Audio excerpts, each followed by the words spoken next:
신약성경 로마서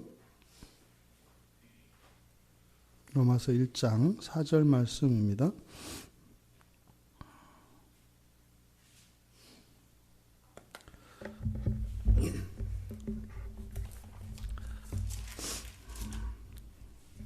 로마서 1장 4절 말씀 우리 같이 읽겠습니다. 성결의 영으로는 죽은 자들 가운데서 부활하사 능력으로 하나님의 아들로 선포되셨으니 곧 우리 주 예수 그리스도시니라. 아멘. 주님의 이름으로 여러분들을 축복합니다. 이 복된 자리에 또 우리가 영광스러운 자리에 이렇게 함께 할 수 있음이 얼마나 감사하고 기쁜지요. 또 오늘 말씀을 통해서 드러내 보여주시는 이 계시가 여러분들의 인생 가운데 충만한 기쁨이 되어지고 능력과 힘이 되어지기를 진심으로 바랍니다. 우리가 말씀을 대하면서 날마다 새롭게 깨닫는 많은 것들 가운데 되게 안타까운 것이 무엇인가 하면 우리 그리스도인들의 이중적 상태에 관한 것입니다. 우리 그리스도인들은 여전히 우리 안에 잔존하는 죄로 인해서 죄성이 있지요.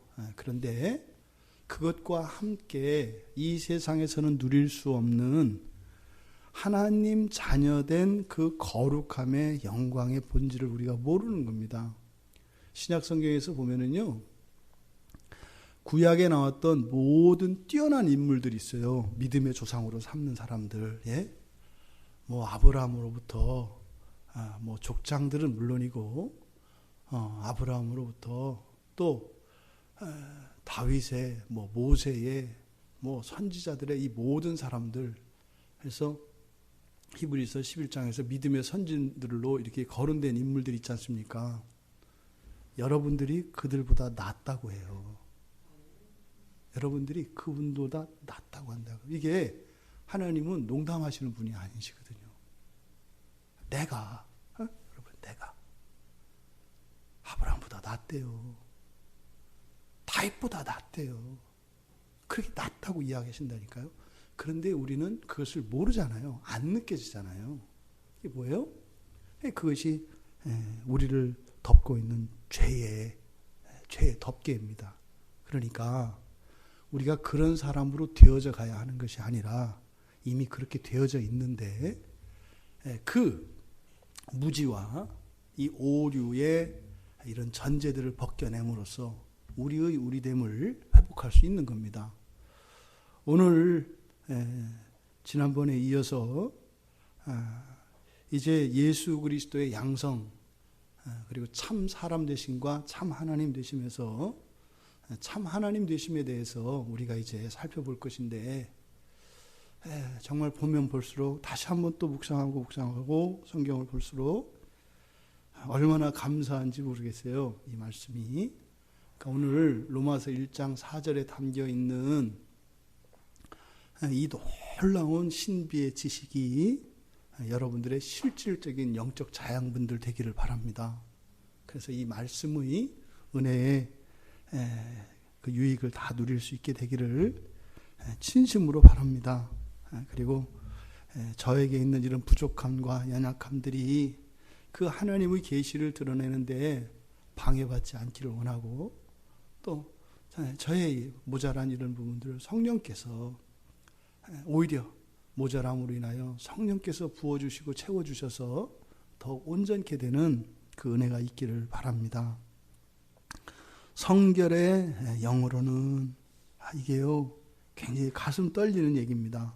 성결의 영으로는 할 때 이 성결의 영이 계시하고 있는 바가요 너무 커요. 그래서 신학자들 사이에서도 충돌이 되고 있습니다. 그런데 단언컨대 우리는 어떻게 하기로 했어요? 성경만을 따라가기로 했습니다.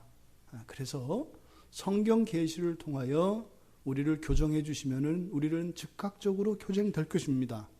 하지만 성경이 말씀하지 않는 바에 대해서는 사람들이 무슨 말을 해도 거기에 우리가 타협하거나 굴복하지 않을 것입니다.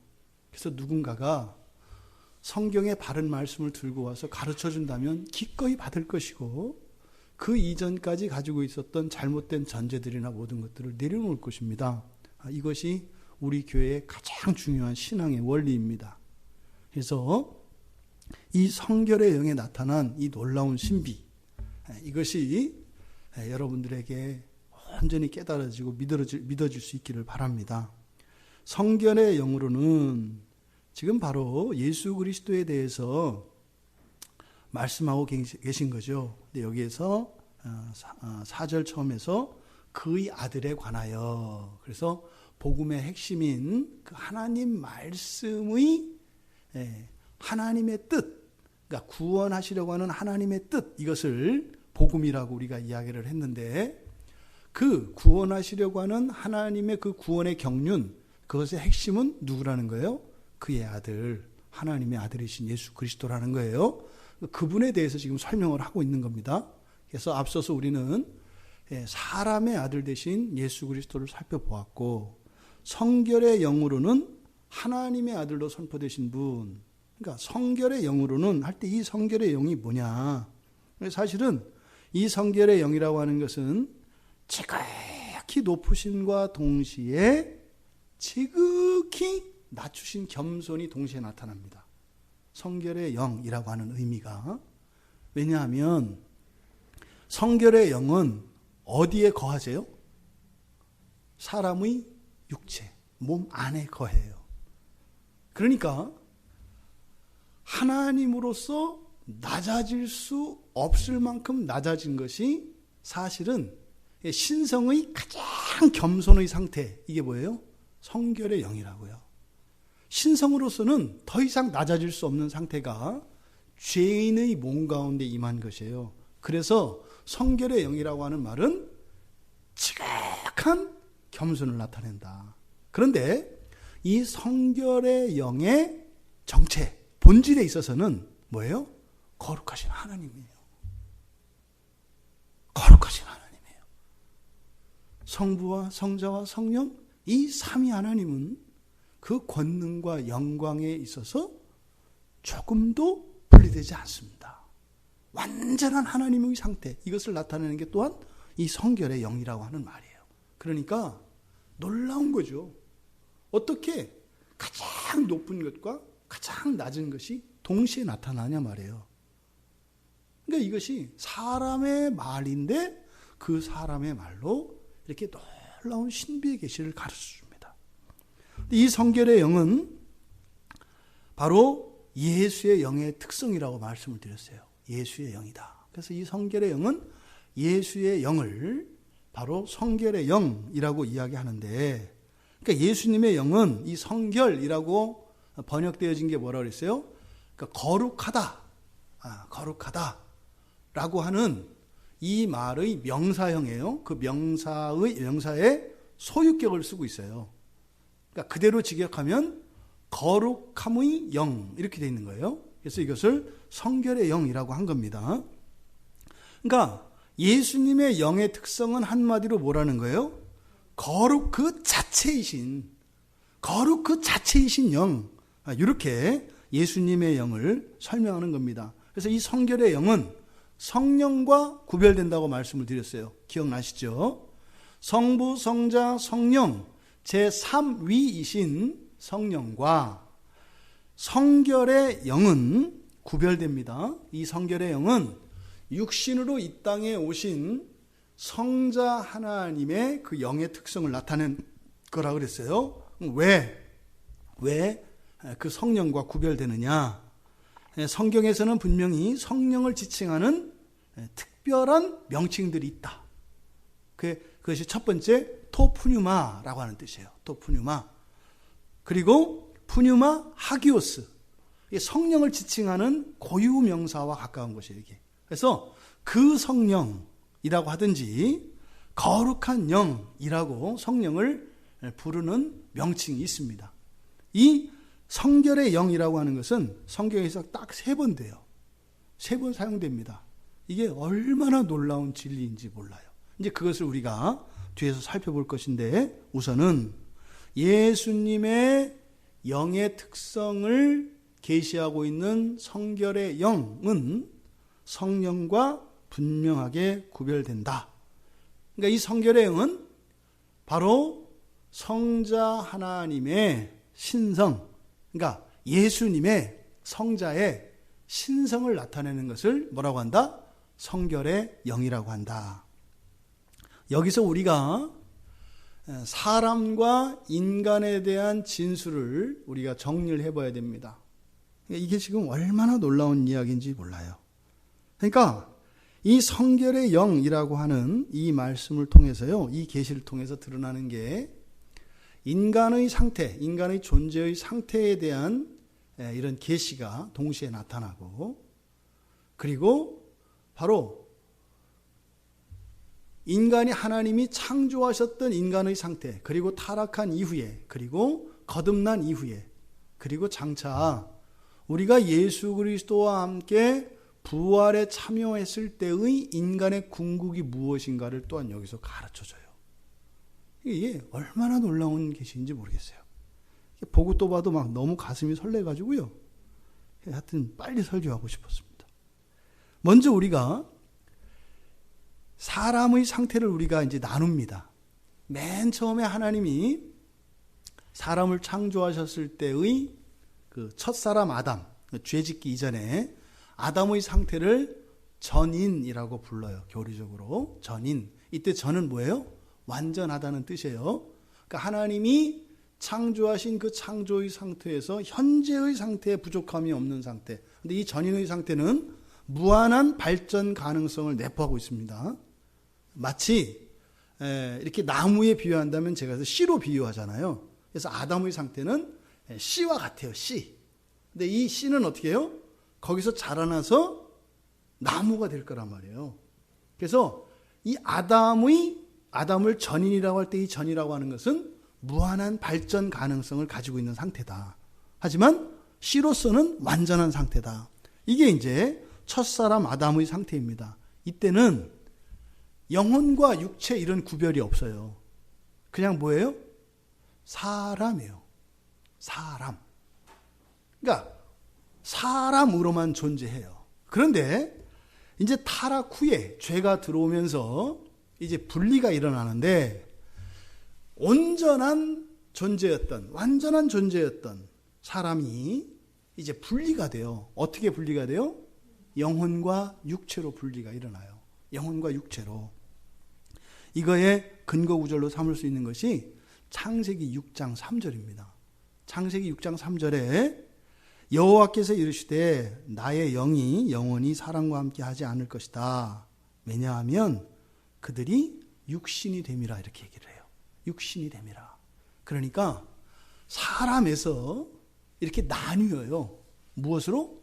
영혼과 육체로 나뉜다고요. 그래서 이때부터는 영혼과 육체의 갈등이 시작이 돼요. 그러니까 그 이전에는 갈등이 없어요. 그러니까 생각과 행동이 일치한다고요. 생각하면 행동한 거고요. 행동했으면 생각한 거예요. 이해되세요?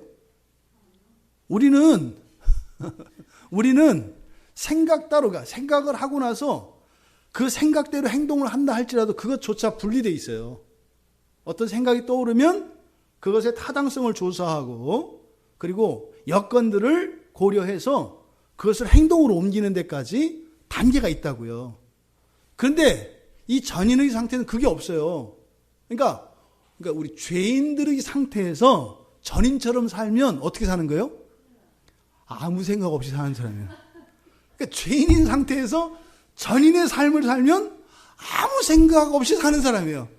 넘어지고 깨지고 실수도 되고 이렇게 되는 거예요. 그러니까 죄인의 상태에서 전인의 삶을 살려고 하면 안 돼요. 그러니까 지금은 지금 상태의 삶을 살아야 되는 거예요. 하지만 그걸 지향해야죠. 그죠? 근데 그렇게 사는 거는 지양해야 되고 앞으로 그렇게 살게 될 것을 지향하면서 살아야 돼요. 그러니까 영혼과 육체로 분리되고 난 뒤에는 우리 안에 이제 막 갈등이 막 일어납니다. 그리고 나서 어떻게 돼요? 또 오류투성이에요. 오류투성이에요. 또 어떻게 해요? 우리들이 수고한 대가를 받지도 못해요. 그러니까 살고 싶지 않죠. 이게 정상이에요. 이게 내가 진짜로 원해서 그렇게 하면 상관이 없는데 원하지 않는데 자꾸 그렇게 간단 말이죠. 이게 이 세상의 정체라니까요. 내가 왜 이럴까? 그런 거 고민할 필요가 있어요, 없어요? 없는 거예요. 여기서 벗어나야 되겠다. 이 생각만 가지고 있으면 돼요. 다만 쉽게 금방 되진 않으니까 몇 번 하다가 성질내고 그만두거나 이러지 마라. 그냥 이렇게 긴장 상태, 이게 그리스도인의 이 세상에 존재하는 삶의 방식이에요. 그러니까 이렇게 아담이 타락한 후에 사람은 영혼과 육체로 분리되어지는데 아담의 모든 후예들은 태어날 때부터 이렇게 태어나요. 이렇게 태어나요. 애기들이 엄마 뱃속에서 딱 나왔을 때 울고 싶지 않아요, 사실은. 어머니 수고하셨습니다. 낳아주셔서 감사합니다. 이렇게 얘기하고 싶어요. 근데 내가 당장 답답하니까 울고 승질내고 그러는 거예요, 날 때부터. 내가 최고지. 뭐 이런 거죠. 그러니까 모든 사람은 영혼과 육체로 분리된 상태로 태어납니다. 이게 타락한 인간의 실존이에요. 그런데 이제 예수를 믿고 이제 거듭난 사람들이 있어요. 거듭난 하나님의 부르심을 받고 이게 거듭난 사람들이 있어요. 그럼 이 거듭난 사람들은 영혼과 육체가 분리되었지만 분리되어 있는 건 맞아요. 그런데 좀 달라요. 그러니까 이것을 어떻게 설명할 수 있냐면 거듭난 사람들은 사실은 예수 그리스도의 영적인 몸에 접붙여지는 거예요. 이게 제가 이렇게 설명을 할 때 그 원을 가지고 설명을 하잖아요. 그렇죠? 그래서 이렇게 중심원이 있고 예수 그리스도라고 하는 이렇게 원이 있고 죄인으로 태어난 사람들이 영혼과 육체로 이렇게 분리되어 있다고 서로 다른 두 개의 원으로 있다고 생각을 하세요. 근데 영혼은 영혼대로 육체는 육체대로 이렇게 그리스도께 이렇게 접붙여지는 거예요. 그러면 영혼과 육체로 분리되어진 타락한 인간이 그리스도 안에 접붙여지면은 그 안에 속한 그 영역이 있잖아요. 그죠? 그 부분은 전인으로서 회복되어진 거죠. 이해되시죠? 그렇게 원의 끝부분에 그 뭐 정도에 따라 다 다르겠지만, 그러니까 전인으로서 회복된 영역이 있고, 여전히 육체와 영혼으로 분리되어 있어서 갈등을 겪고 있는 부분이 있어요. 근데 이게 이제 그 싸움이 일어나는 게 우리의 마음이라고 말씀을 드렸잖아요. 그러니까 거듭난 사람들은 이제는 그 영혼과 육체가 분리된 것으로 인한 그 부작용과 후유증을 여전히 앓고 있으면서도 점점 어떻게 해요? 전인으로 되어가는 상태가 바로 거듭난 사람들의 상태입니다. 그러면 이렇게 거듭나고 구원받아서 성화의 삶, 그렇게 살아가는 것을 성화의 삶이라고 하잖아요. 그러면 그 최종의 형태가 뭐냐? 이거에 대해서 정확하게 대답하는 신학자들이 별로 없어요. 그러니까 개혁신앙을 하는 사람들의 대부분이 성화에 대한 이야기를 많이 하는데 성화에 대한 동기에 대해서 정확하게 이야기를 못해요. 왜 성화의 삶을 살아야 되는가? 왜 성화의 삶을 살아야 되는가? 그래서 열심히 공부하고 이렇게 또 공부한 것을 따라서 살아보려고 몸부림을 치다가 이제 오는 게 뭐냐면 한계에 부딪혀요. 어떤 한계에 부딪히냐면 해도 안 되더라예요. 근데 왜 너는 자꾸 하라고 하냐 이런 거예요. 그럼 내가 결국에는 구원 안 받았다는 얘기냐? 이런 회의로까지 와요. 그래서 교회를 떠나고 이런 사람들이 곧잘 생겨요. 곧잘. 지금도 이렇게 방황하는 그 중생들이 많아요. 중생은 불교 용어이기 때문에 제 일부러 중생이라고 한 거예요. 그 신앙을 버렸다는 얘기예요. 교회 밖으로 떠도는 사람들, 그 사람들은 지금 현재는 중생의 상태예요. 중생의 상태. 그런 사람들이 적잖아요. 왜요? 인간의 그 구원에 결국 그 상태가 무엇인지에 대해서 속 시원히 이야기를 안 해줘요. 그런데 이 성결의 영이라고 하는 이 말씀 안에는 분명한 그것에 대한 답을 주고 있다라는 겁니다. 지금 예수님의 상태는 참 사람이시며 참 하나님이십니다. 이 부분은 다 이해가 돼요, 우리. 그죠? 근데 예수님은 몸이 있어요, 없어요? 있으셔요. 그럼 제가 이제 함정 질문입니다. 영혼이 있어요, 없어요? 예, 그건 제가 이제 없다고 한 거고, 여러분들의 대답을, 이게 정답을 묻는 게 아니라, 그냥 여러분들의 생각을 묻는 거예요. 여러분, 예수님께 영혼이 있어요, 없어요? 그러니까 이게 이제 어떻게 대답하시더라도 사실은 말하고 나서도 개운치 않을 거예요. 내가 하고 싶은 말은 다른 건데 이렇게 말을 이렇게 할 수밖에 없는 이런 거잖아요.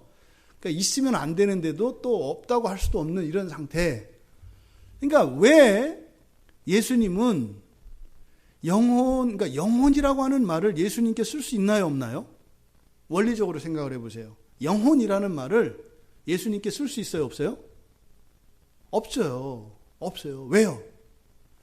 사람을, 그러니까 죄로 오염되기 이전의 상태에 우리는 사람이라고 부른다고 했어요. 그런데 죄에 오염되고 나면 이 사람이 어떻게 나뉘어요? 영혼과 육체로 나뉜다 그랬어요. 그래서 이 육체라고 하는 말이 전인을 나타내기도 해요.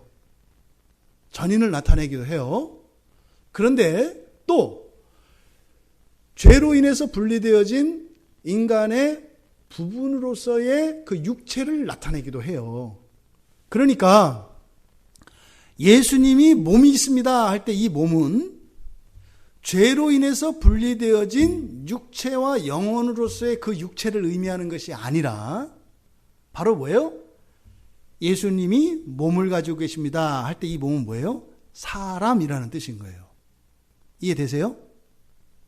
예수님은 사람이십니다 라는 뜻이에요. 근데 우리가 몸이라고 이야기할 때는 뭐예요?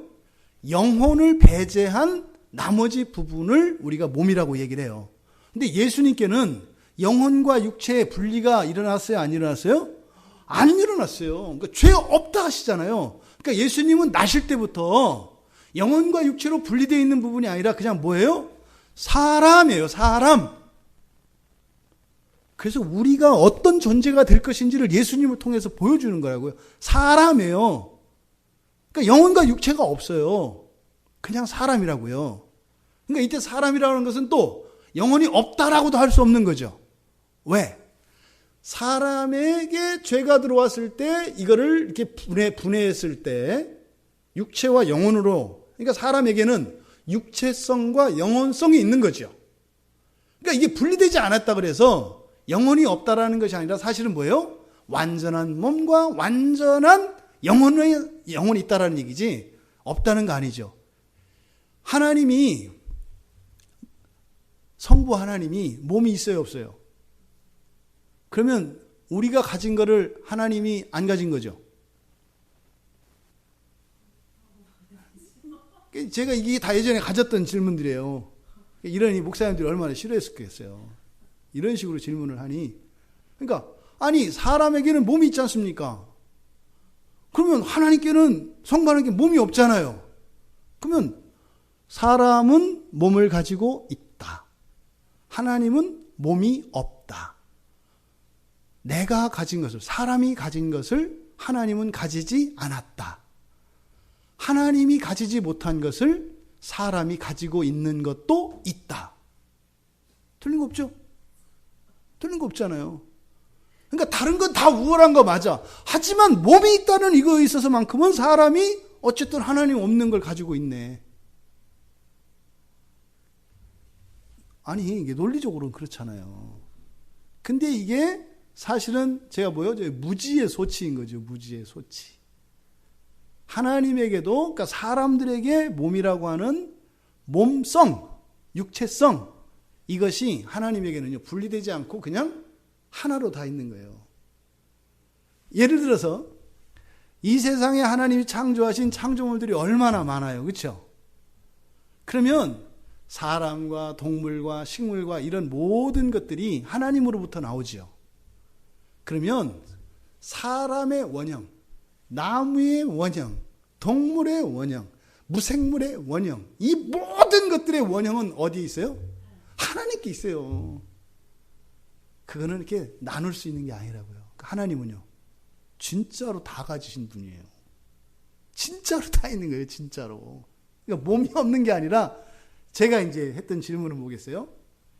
이렇게 모조품을 가진 내가 진품을 가지신 하나님보다 우수한 거 아니에요. 왜? 하나님은 진품만 가지고 계시고 나는 이 짝퉁을 가지고 있으니까 짝퉁을 가진 내가 더 우월한 거 아니에요? 이렇게 질문한 거예요. 이게 말이 돼요? 안 되죠. 짝퉁을 가지고 있다는 것은 뭐예요? 나의 열등함과 나의 부족함을 이야기하는 거지. 그 가짜를, 그러니까 진짜를 가지고 있는 사람에게 가서 너 가짜 없잖아. 이 말 자체가 얼토당토하는 황당한 말이었다라는 거죠. 예수님께 그래서 영혼이 없다라고 하는 것은 우리 죄인들, 이게 죄로 오염되어진 우리 안에 있는 이 육체와 영혼의 어떤 특성, 영혼성, 육체성, 이것이 결핍되어 있다는 게 아니에요. 그래서 이것을 나누어서 영혼이다, 육체다라고 예수님께는 적용할 수 없다. 그러니까 그냥 사람이에요. 그게 육체로는 이라는 말, 그게. 그런데 지금 여기서 놀라운 것은 사람이신 예수님께 뭐가 있다는 거예요? 성결의 영이 거하신다는 거예요. 이게 이제 여기서 굉장한 신비가 이제 시작되는 거예요. 이거는 이제 가정입니다만 예수님에게 죄가 전가되잖아요. 십자가에서. 그죠? 그러니까 전가될 당시에는 예수님의 전인성이 깨져요, 안 깨져요? 깨져요. 그때는. 그러니까 진짜로 깨트리신다고요. 예수님을 깨트리신다, 터트리신다고 하는 의미가 뭐예요? 모든 사람의 죄가 예수님께 전가됨으로써 사람으로서 예수님에게 영혼과 육체의 분리가 일어난단 말이에요. 그게 깨지는 거예요. 무한대로 깨져요, 무한대로. 그게 예수님이 터뜨리신다고 하는 의미거든요. 그러면 그때 당시에 예수님의 존재를 우리가 분석해 보면 어떻게 되는 거예요? 그때는 어떻게 돼요? 영혼과 육체, 그리고 어떻게 돼요? 성결의 영, 이렇게 되는 거예요. 사람은 영혼과 육체죠. 근데 예수님은 어떻게 돼요? 영혼과 육체와 성결의 영, 이렇게 되는 거예요. 정확히는 그게 뭔지 저도 잘 몰라요. 어쨌든 성경 계시를 통해서 우리가 알 수 있는 것은 그거다, 이 말이에요. 예? 그러니까 그때 영혼이, 사실은 우리가 사람이 죽을 때 영혼은 어떻게 된다 그래요? 완전히 영화의 상태가 된다 그러죠. 그러니까 사실은 성결의 영이나 거룩하게 된 사람의 영혼이나 질적으로는 분명히 달라요. 영혼이 성결의 영일 수는 없어요. 왜? 영혼은 인성이고 사람의 속성이고 성결의 영은 신성이에요. 그러니까 인성이 신성이 될 수는 없어요. 그런데 예수님이 십자가에서 사람의 모든 죄, 이 세상의 모든 죄를 지시고 당신의 몸을 터뜨려서 영혼과 육체로 분리되어질 당시에는 육체와 그 다음에 영혼이 나뉘어요. 근데 영혼과 성결의 영 사이에는 분리가 안 일어나요. 분리가 안 일어나요. 지금 제가 엄청난 얘기를 하고 있는 거라서 여러분들이 고민을 많이 하셔야 돼요. 예. 저도 엄청 고민을 했는데 여러분은 그냥 딸꾹 받아먹을 수 있다는 생각은 도둑노심보이죠. 고민하셔야 돼요. 예. 고민하셔야 되는 거예요. 이제 뒤에 가서 이야기를 들으면 조금 더 이해가 돼요. 그러니까 바로 예수님의 존재를 이렇게 죄가 전가되어져서 분리가 되어졌을 때는 육체, 영혼, 성결의 영 이렇게 나뉜다는 거예요. 이해되시죠? 일단 거기까지만 이해하시면 돼요. 따지지 마시고. 그러니까 이 예수님의 존재 양식은 바로 완전한 사람이시며 완전한 하나님이신데 바로 사람으로서도 영혼과 육체로 분리되지 않으신 완전한 전인이시고 또 하나님으로서도 완전한 하나님이신 거예요.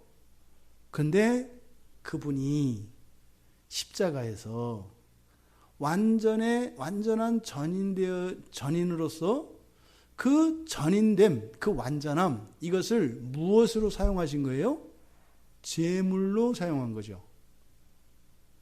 흠없는 어린 양으로 흠없는 제물이 되셨다 이 말이에요. 뭘로? 완전한 사람으로서.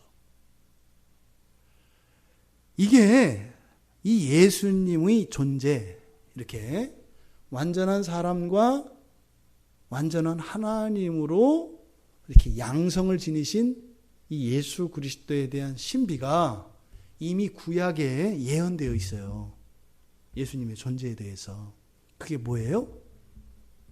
성막이에요. 성막. 성막은 예수님을 나타내는 거예요. 성막은 사람의 손으로 장막이 지어집니다. 그렇죠? 또 사람의 손으로 언약궤가 지어집니다. 다 사람이 만든 거예요. 여호와께서 모세에게 가르쳐 주셔서 그 계시를 따라 사람의 손으로 다 만들어진 거예요. 그런데 그 장막 안에 그러니까 성소와 지성소로 나뉘고 또 그 지성소 안에 언약궤가 있는데 또 언약궤의 그 덮개 위에 거기가 시은소입니다. 거기에 쉐키나가 임해요. 쉐키나는 하나님의 영광이에요.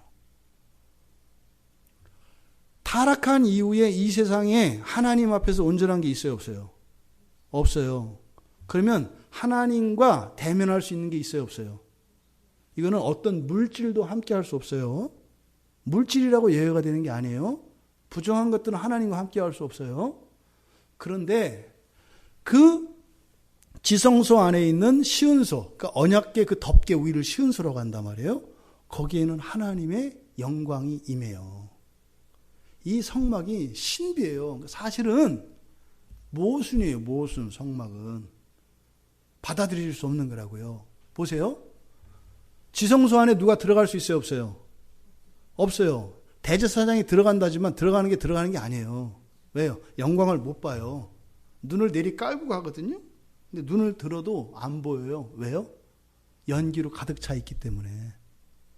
들어갔다만 나오는 거예요. 그냥 못 봐요. 보세요. 하나님이 이스라엘 백성 가운데 거하세요? 안 거하세요? 거해요. 근데 그걸 본 사람이 있어요? 없어요? 본 사람이 없으면 있는 거예요? 없는 거예요? 없는 거예요. 있는데 없어요. 근데요? 없는데 또 있어요. 성막은 신비예요. 계시록에 보면 하나님의 성전이 어디에 있어요? 하늘나라에 있잖아요. 하늘에, 그죠? 거기가 하나님의 성전이라고 하잖아요.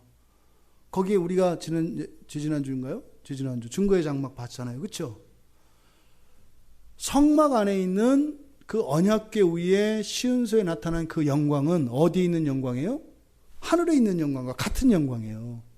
시간과 공간을 초월해요. 그러니까 성막을 우리가 이해할 수 없다니까. 이게 뭔지. 이스라엘 백성들도 그걸 지어놓고 거기서 제사를 드리고 이렇게 하는데 사실은 이게 뭔지 정확히 몰라요. 그러니까 뭐예요? 기껏해야 그 앞에 가서 양 잡고 소 잡아서 죄 용서나 받는 정도. 이거로만 안다 이 말이에요. 그게 뭔지 정확히 몰라요. 그게 뭐예요? 바로 양성을 지니신 예수 그리스도를 가시적으로 나타내 준 게 이 성막이에요. 성막. 그러니까 이 성막의 핵심은 사실은 뭐겠어요? 성막을 통해서 우리에게 주는 메시지가 나 너희하고 함께 있다는 거예요. 그리고 어떻게 해요? 함께 영원히 있을 거라는 거예요. 그러니까 이스라엘 백성들의 역사는 사실은요. 대제사장이 맨 앞장서서 어디로 들어가요? 지성소를 향해서 들어가는 거예요. 근데 그 뒤를 따라 누가 들어가는 거예요?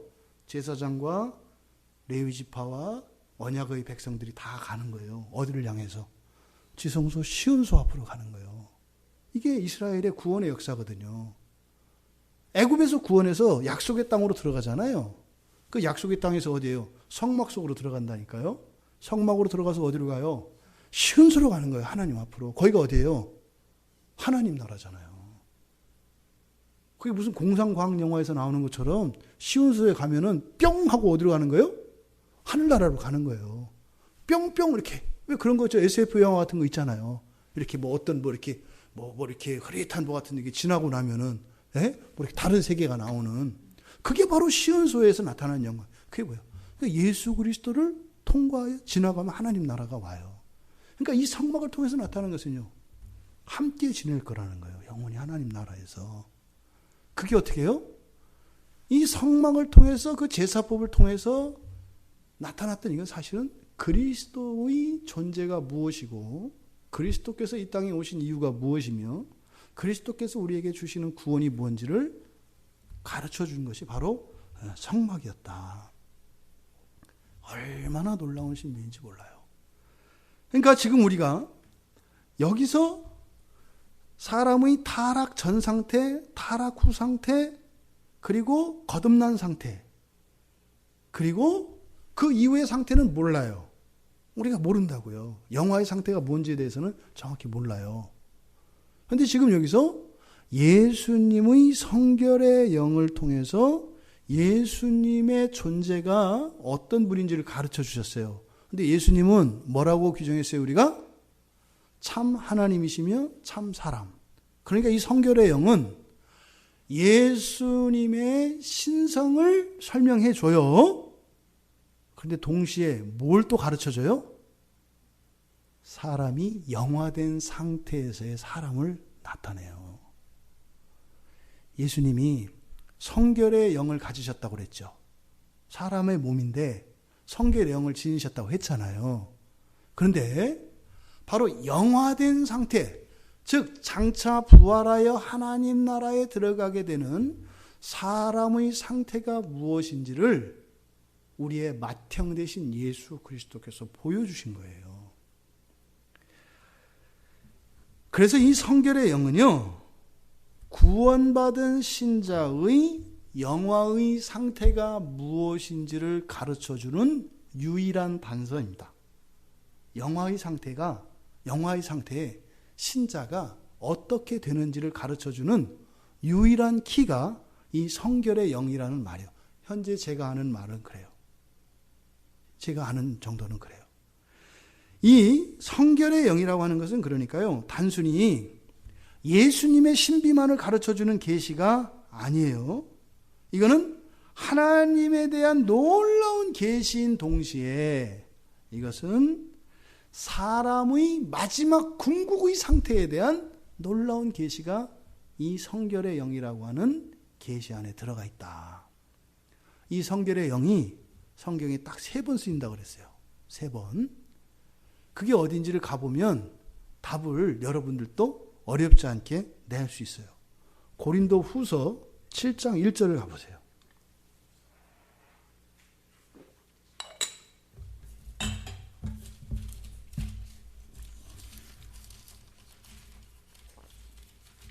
고린도 후서 7장 1절을 보면 같이 읽겠습니다. 그런즉 사랑하는 자들아, 이 약속을 가진 우리는 하나님을 두려워하는 가운데서 거룩함을 온전히 이루어 육과 영의 온갖 더러운 것에서 자신을 깨끗하게 하자. 지금 제 성경책에서는 14절부터 6장 14절부터 요 단락을 우리는 살아계신 하나님의 성전 이렇게 되어 있어요. 이게 지금 결론에서 이야기하는 거예요. 그런즉 이렇게 그런즉 16절에서 뭐라고 그랬어요? 우리는 살아계신 하나님의 성전이라. 살아계신 하나님의 성전이라. 이건 뭐예요? 바로 시온소의 그 영광, 성막을 이야기하는 거예요. 성막. 여러분들이 성막이라는 거거든요. 근데 성막은 죽었죠. 사람이 만든 거잖아요. 그렇죠? 근데 우리는 하나님이 만드셨죠. 그래서 살아있는 하나님의 성전이라고 이야기를 하는 거예요. 그러니까 그 성막은 누구에 대한 예표라고 그랬어요? 예수 그리스도. 근데 그 예수 그리스도는 바로 누구를 보여주기 위한 거예요?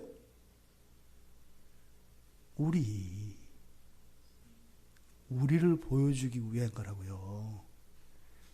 이 성결의 영의 계시를 통해서 드러내려고 하는 목적은 바로 뭐예요? 우리의 장차, 우리의 궁극이 무엇인지를 가르쳐 주려고 하는 거라고요. 그런데 7장 1절에서 뭐라 그랬어요? 그런즉 이게 무슨 말이에요? 너희가 곧 바로 예수를 통해서 드러낸 그 완전한 영화의 상태의 약속을 받은 사람들이니까 그런즉 사랑하는 자들아 사랑하지 않을 수 없겠죠. 이 약속을 가진 우리는 하나님을 두려워하는 가운데서 뭐 한다고요? 거룩함을 온전히 이루어. 여기서 거룩함이라고 하는 것이 바로 성결의 영 할 때 성결이에요. 그러니까 성결의 영은 예수님의 영의 특성을 나타낸다 그랬죠. 근데 그 예수님의 영의 특성인 그 거룩함, 그 성결을 여기서 뭐라고요? 우리가 성결을 온전히 이루어 이렇게 얘기한다 이 말이에요. 그러면 성결을 온전히 이루는다는 것이 뭐냐? 뒤에서 설명하는 거죠. 육과 영의 온갖 더러운 것에서 자신을 깨끗하게 하는 것. 그러면 여기서 육과 영은 영혼과 육체예요. 영혼과 육체의 온갖 더러운 것을 정화시키면 뭐가 돼요? 사람이 존재론적으로 어떤 사람이 돼요? 전인이 되는 거죠. 원래 사람이 더러워져서 영혼과 육체로 분리됐다 그랬잖아요. 그러니까 죄가 다 씻겨지면 어떻게 되는 거예요? 전인이 된다 이 말이에요. 전인. 그러니까 사람이 전인이 되어진 상태, 이것을 뭐라고 한다? 거룩함이라고 한다 이 말이에요. 근데 사람이 원래는 영혼과 육체로 되어 있죠. 그죠? 영혼과 육체로 되어 있어요. 근데 죄로 물들어져서 죄가 들어오면서 영혼과 육체로 분리됐어요. 그러면 사실은 보세요. 사람을 숫자로 그냥 20이라고 나타냈을 때, 온전한 전인을 20이라고 나타냈을 때 영혼과 육체는 전체를 그냥 반으로 편의상 나눈 거니까 영혼 10, 육체 10 이렇게 돼야 되는 거 아니에요. 그런데 사실은 사람은 20인데 영혼과 육체를 합하면 20이 되는 게 아니라 얼마가 돼요? 17이나 18이 돼요. 왜요? 죄로 인해서 오염됐기 때문에. 그래서 영혼과 육체를 딱 조립하면 그 이전의 상태에 20의 전인이 되는 게 아니에요. 이해되시죠? 그래서 죄인은 결함이 있는 상태가 된다고요. 그런데 죄로 인해서 영혼과 육체로 분리되면서 인간이 가지고 있었던 전인의 그 완전함을 잃어버렸어요. 훼손당했어요. 그렇죠? 그런데 거룩함을 입으면서 어떤 일이 일어나느냐? 8, 이제 10이어야 되는데 타락했으니까 8과 8이 됐어요. 수치로. 합해봐야 16이 되는 거 아니에요. 근데 8이 되고 8이 되어진 상태, 분리되어진 이 영혼과 육체를 성령께서 예수 그리스도의 피로 씻어주세요. 깨끗해진다 이 말이에요. 그러면 단지 죄가 깨끗해졌으니까 그냥 합쳐질 수 있는 거 아니에요. 그러면 얼마가 돼야 돼요? 16인 전인이 되는 거잖아요. 그럼 원래 아담의 상태는 20 아니에요. 그런데 타락을 겪었으니까 훼손되어진 영혼과 육체를 완전히 정결케 해서 합치면 16이라고 하는 사람이 돼야 돼요. 근데 여기에 뭐가 들어간다고요? 거룩함이 들어간다고요. 거룩함은 누구의 영의 특성이라고요? 예수의 영의 특성이라니까요. 그러니까요. 이 나무에 상처가 났어요. 이렇게. 예? 흠집이 났다고요. 그래서 30만 원을 주고 산 이 의자가 흠집이 나는 바람에 중고시장에 내다 팔려고 하니까 20만 원이 됐어요. 그러니까 10만 원만큼 이제는 가격이 떨어진 거죠. 예? 그게 인간의 상태라고요. 근데 어쨌든 갖다 팔려면 어떻게 해야 돼요? 수리해야 되죠? 근데 수리하는데 거룩함으로 수리를 했대요.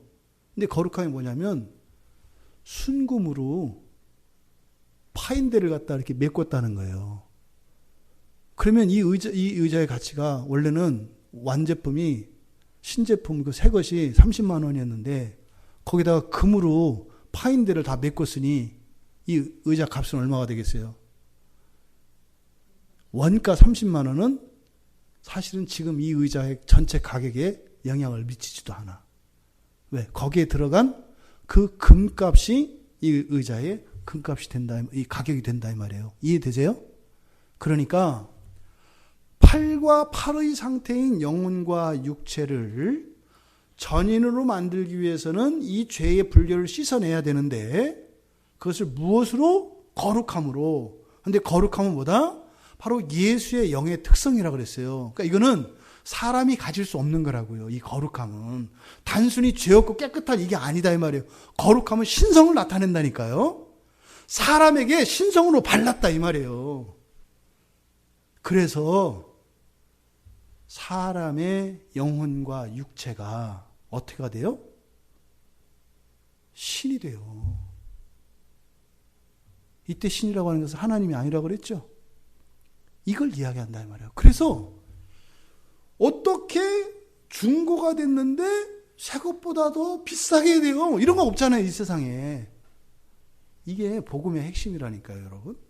그러니까 지금 7장 1절에서 육과 영의 온갖 더러운 것을 것에서 자신을 깨끗게 하는 이 일이 성령의 역사로 일어나는데, 그렇게 이것이 어떻게 단지 거기에서 털어서 완전하게 해서 재조립을 해서 맨 처음 만들어졌던 인간 아담의 상태보다는 조금 못하지만 온전한 상태로 만드는 것을 의미하지 않는다.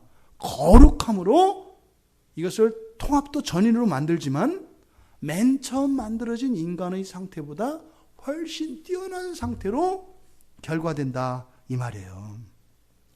그러니까 이거는요, 이렇게 사람의 지성으로는 다다를 수 없는 그런 신적 계시입니다. 그러니까 이 세상을 살아가는 지상의 성도의 영혼과 육체의 모든 더러움을 정화한 단계가 거룩함을 온전히 이루는 상태라고 이야기를 하는데, 이것은 단지 영혼과 육체가 재결합된 것만을 의미하는 것이 아니라 어떻게 해요? 사람의 영혼이 어떤 수준에 이를 정도로? 성결의 영에 이를 정도의 수준으로 거룩함을 회복하게 됐다는 거예요. 이게 바로 예수님의 십자가와 부활에서 일어난 일입니다. 예수님에게 일어난 일은 우리에게 고스란히 그대로 일어나요. 예수님에게 일어난 일은 여러분들에게 고스란히 일어난다고요. 예수님이 사람으로서 죽으실 때 그 영혼이 어떻게 해요? 성결의 영과 구별이 되지 않는다고 그랬죠. 근데 같지는 않다고 그랬죠.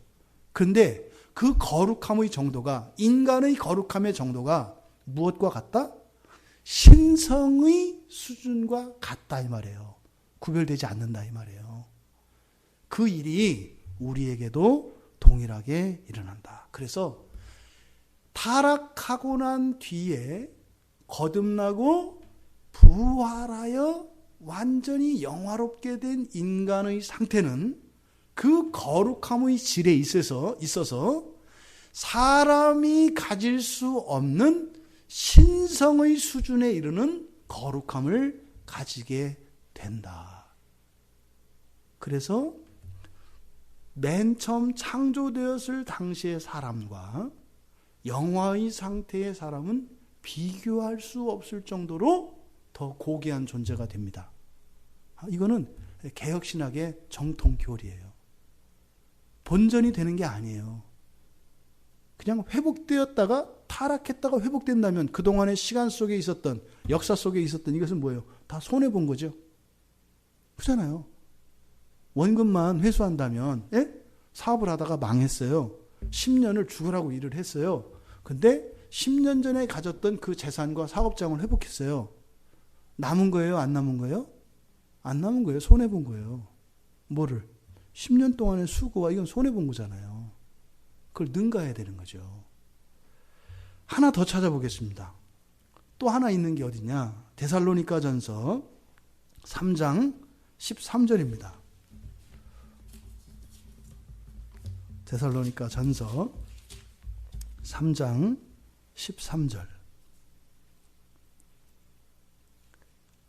3장 13절.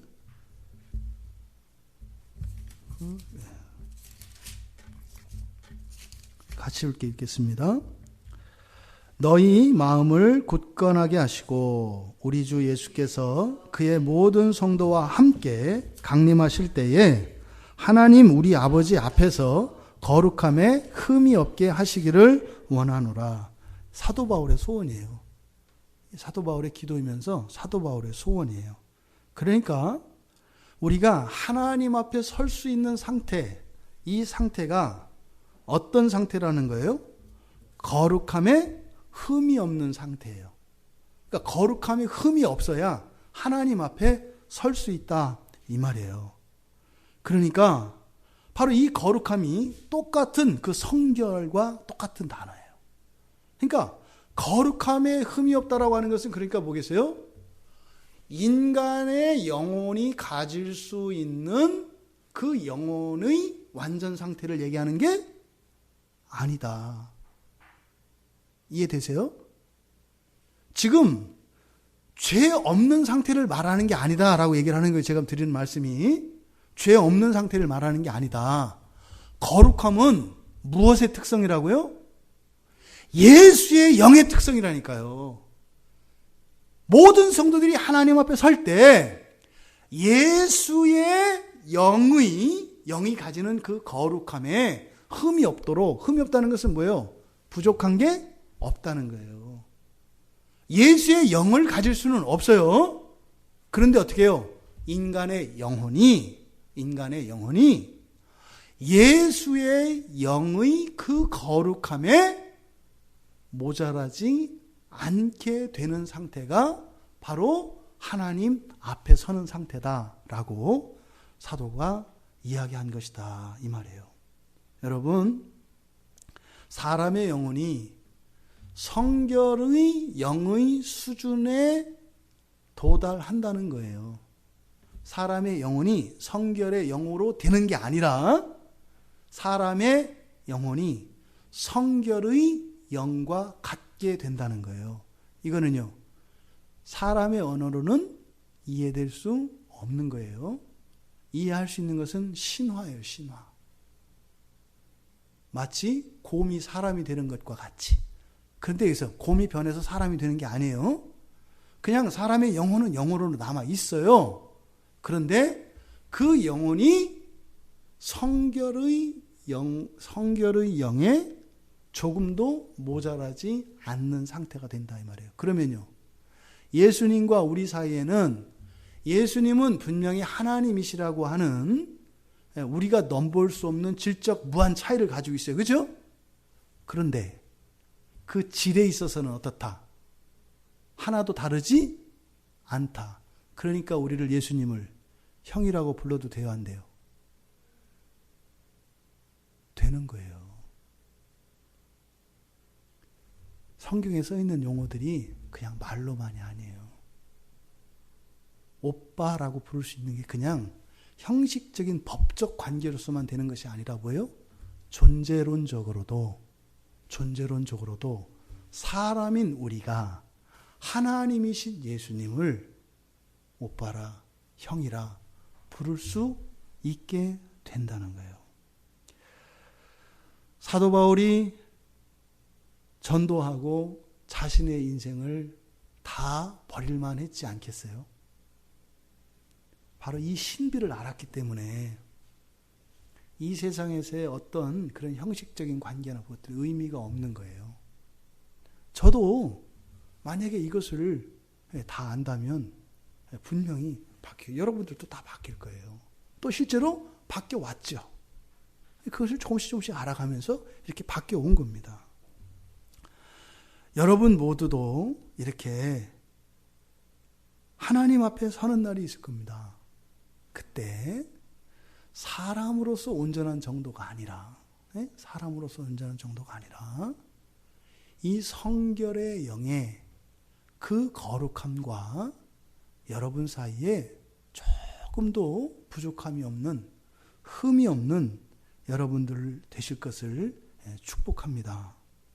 바로 이 성결의 영은 우리들의 마지막 상태의 그 신비와 영광을 동시에 나타냅니다. 누가복음 20장 36절에서 예수님께서 이것에 대해서 말씀을 하셨어요. 누가복음 20장 36절 보세요.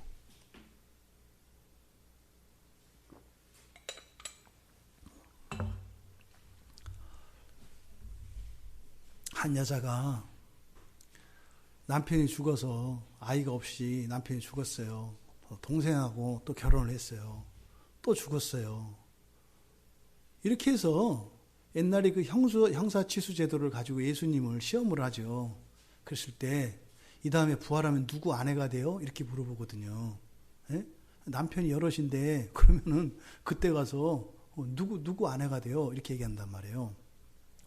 여기도 지금 많이 오해되고 있는 본문이거든요. 그런데 지금 20장 36절에서 예수님께서 뭐라고 하셨어요? 그들은 다시 죽을 수도 없나니 이는 천사와 동등이요 부활의 자녀로서 하나님의 자녀임이라. 지금 이 문맥이 여러분들에게 조금 다른 의미로 읽어지세요? 만약에 여러분들이 이 말씀을 그들은 다시 죽을 수도 없고 천사와 동등이고 부활의 자녀고 하나님의 자녀다라고 하는 게 여러분 머릿속에서 정리가 되고 이해된다면 오늘 설교를 제대로 이해하신 거예요. 요한복음 10장 한번 가보십시오. 요한복음 10장 34절과 35절에 보면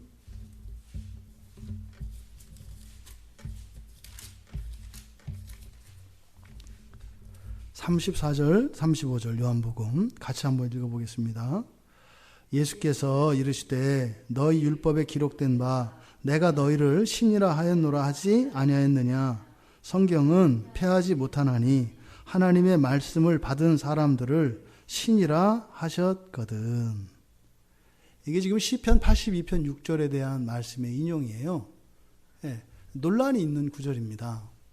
성경에 이렇게 써 있지만 이거는 뭐 그대로 문자대로 받으면 안 된다. 이렇게 해석하는 게 주류적인 해석이에요. 이제 정통적인 해석이에요. 그러니까 예수님이 이렇게 말씀하셨는데 빈말하셨다는 거예요. 전 그렇게 안 믿어요. 예수님은 그렇게 빈말하시는 분이 아니시라니까요. 우리가 앞서 살펴보았던 누가복음 20장 36절에서 천사와 동등이요. 이게 동등이라고 우리말에서 번역을 했어요. 이게 장난친 거예요. 동등이라는 말과 이다라는 말이 같아요? 틀려요? A와 B는 동등이다라는 것과 A는 B이다라는 말이 같아요? 틀려요? 틀려요. 근데 동등이다라고 하는 것과 이다라고 하는 말이 공통된 점도 있죠. 그렇죠? 근데 동등이다라고 하면 A가 곧 B는 아니에요. 그죠? 동등이다라고 하는 것은 뭐 아닌데 뭐 그것은 같지는 않다 뭐 이런 의미거든요. 근데 헬라어 성경에 헬라어 말에 같다라는 말이 있어요. 근데 같다라는 말 쓰지 않고 거기는요 이다라고 돼 있어요. 이다. 여기서 그러니까 너희와 천사와 너희는 그들은 어떻다? 천사들이다 이렇게 돼 있어요. 그냥 이다로 동등이다 되어 있지 않다고요. 그러니까 이게 왜 이런 일이 일어나요? 교리적으로 이제 성경을 틀어버리는 거예요. 왜? 이해할 수 없거든요. 천사는 천사고 사람은 사람이지 어떻게 사람이 천사가 돼? 그러니까 이걸 그렇다고 이거를 지울 수는 없잖아요. 또 1.1핵이라도 또 이렇게 하면 또 뭐 이게 큰일 날 것 같잖아요. 그러니까 이제 머리를 써서 고민하다가 학자들이 동등이다라고 하는 말을 집어넣은 거예요. 변개시킨 거예요. 이런 거 진짜로. 이다라니까요. 그러니까 해석이 안 되더라도 어떻게 해야 돼요? 숙제로 남겨둬야 되는 거예요. 그래 어떻게 해요? 후대에 가서 그 말씀을 풀어낼 거 아니에요. 근데 이렇게 꺾어버린단 말이죠. 이렇게 하면 안 되죠. 누가복음 20장 36절에서도 그들은 천사다. 누가? 부활의 자녀들은. 그들은 천사다. 이렇게 한다 말이에요. 그리고 예수님께서 이 요한복음 10장 34절과 35절에서 두 번이나 이야기를 해요. 시편 말씀을 인용하면서 너희들은 신이다. 신이다. 왜 이렇게 이야기했는지 바로 성결의 영에 나타난 예수 그리스도에 대한 계시가 답을 준다 이 말이에요. 부디 이 말씀이 이렇게 공유되어질 수 있길 바랍니다. 이렇게 마음으로 또 우리의 지성으로 깨달아지고 믿음으로 받아들여지고 그래서 정말 더욱 힘 있는 그리스도인으로 살아가실 수 있게 되기를 바랍니다. 오늘 여기까지만 말씀을 전하겠습니다. 잠시